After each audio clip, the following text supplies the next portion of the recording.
Dans un monde saturé de bruit, d'opinions instantanées et de jugements précipités, il devient de plus en plus difficile de simplement penser. Cette vidéo est une invitation. Une pause. Un espace de silence pour redécouvrir la clarté. Inspiré par la sagesse intemporelle des stoïciens, Marc Aurèle, Épictète, Sénèque, ce voyage vous amène là où commence toute pensée lucide, en vous-même. Respirez profondément. Écoutez. Et peut-être, pour la première fois depuis longtemps, pensez librement. Ce n'est pas que nous manquons de temps, mais que nous en perdons. Sénèque. Le monde moderne ne manque pas d'intelligence. Il déborde d'informations, d'avis, de certitudes jetées à la volée sur les écrans, comme autant de flèches décochées dans l'ombre. Jamais l'humanité n'a eu autant accès au savoir. Pourtant, jamais elle ne semble avoir autant peiné à penser avec justesse. Le tumulte extérieur engendre un tumulte intérieur. Et ce tumulte, nous le confondons trop souvent avec la pensée elle-même. Nous croyons réfléchir, quand en réalité nous ruminons. Nous croyons raisonner, quand nous ne faisons que réagir. Mais voici une question stoïcienne, simple et tranchante comme une lame. Peux-tu dire que tu penses clairement, si tu ne sais pas te taire intérieurement? Les stoïciens le savaient. Le tumulte du monde est permanent. Mais la paix de l'esprit, elle, est un choix. Une discipline. Une construction intérieure. Ils ne cherchaient pas à fuir la réalité, mais à la regarder avec une clarté sans complaisance. Et cette clarté, cette lumière intérieure, ne peut émerger que dans un esprit capable d'attention, de recul, de silence. Marc Aurèle, empereur et philosophe, l'écrivait dans ses pensées pour moi-même. L'âme est teinte de la couleur de ses pensées. Dans un monde saturé d'émotions manipulées, de discours calculés et de réactions en chaîne, que devient la couleur de notre âme? Est-elle encore nôtre? Nos jugements naissent rarement de la raison pure. Ils sont le fruit de notre passé, de nos blessures, de notre besoin de réagir. Nous jugeons pour nous protéger, pour nous positionner, pour exister. Mais le stoïcien se demande, est-ce utile? Est-ce juste? Les passions, pour les stoïciens, sont des troubles de l'âme. Non pas des émotions en soi, mais des débordements, des excès qui obscurcissent le jugement. Méditer, alors, revient à observer ces passions, sans leur obéir. C'est entrer dans un espace de neutralité où la pensée peut redevenir claire. Lorsque tu observes un jugement surgir, ceci est nul, il a tort, je n'y arriverai jamais, tu peux apprendre à le regarder, non à le croire. Tu peux le laisser passer, comme un nuage. Car la pensée critique commence là, dans la suspension du jugement précipité. Sénèque disait: nous souffrons plus dans notre imagination que dans la réalité. Et il aurait pu ajouter: nous pensons moins avec rigueur qu'avec habitude. Le monde extérieur fait du bruit. Et ce bruit finit par s'immiscer en nous. Pensées obsédantes, multitâches constants, flux incessant d'informations, tout conspire à entretenir un esprit agrippé, déréglé. La méditation nous apprend à créer des espaces de silence.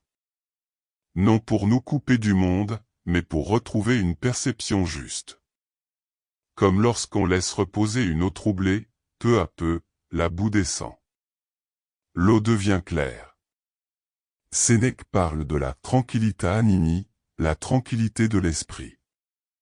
C'est cette paix active, vigilante, qui ne fuit pas les événements mais les traverse sans se perdre. Quand tu t'assois pour méditer, tu ne fais rien, et pourtant, tu désarmes l'habitude de toujours faire, toujours réagir.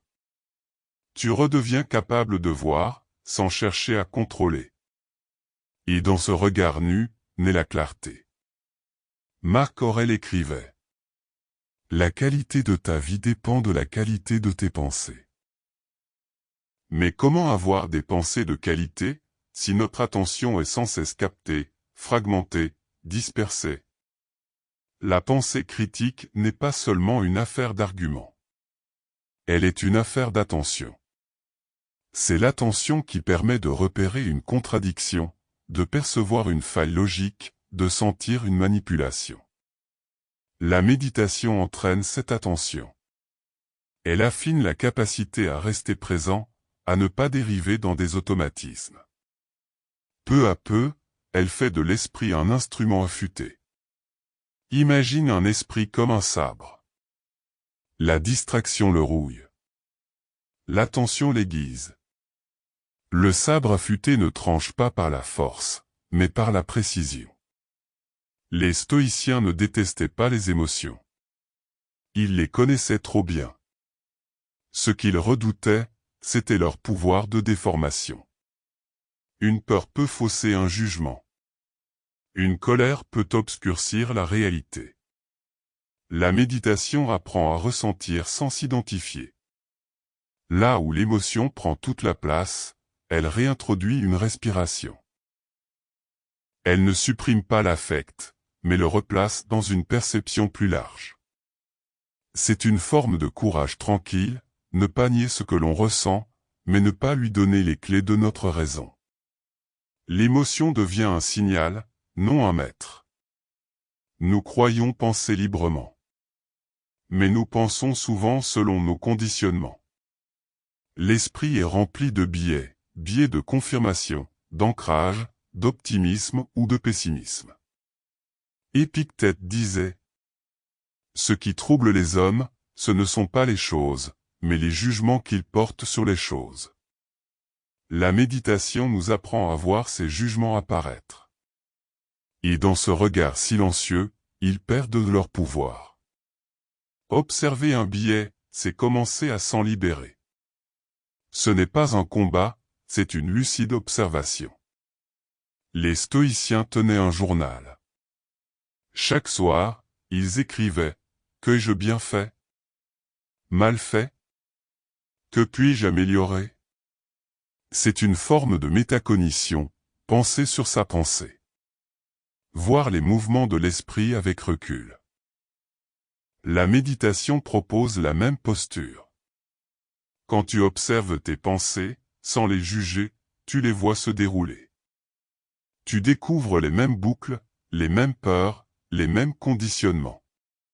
Et peu à peu, quelque chose en toi devient le témoin. Et ce témoin est libre. C'est là que naît la pensée critique authentique, dans ce lieu de recul intérieur, où rien n'est pris pour acquis. Le stoïcien n'est pas celui qui ne ressent rien. C'est celui qui voit clairement ce qu'il ressent, ce qu'il pense, ce qu'il choisit. La méditation, en affinant cette clarté, rend à l'homme son autonomie. Il devient moins manipulable. Moins emporté. Plus centré. Et ce centrage n'est pas passif. Il est le socle d'une pensée vivante, créative, courageuse. Penser clairement, c'est déjà agir avec sagesse. Penser, ce n'est pas empiler des arguments. C'est apprendre à voir. Et pour voir, il faut se taire. La méditation n'est pas un luxe.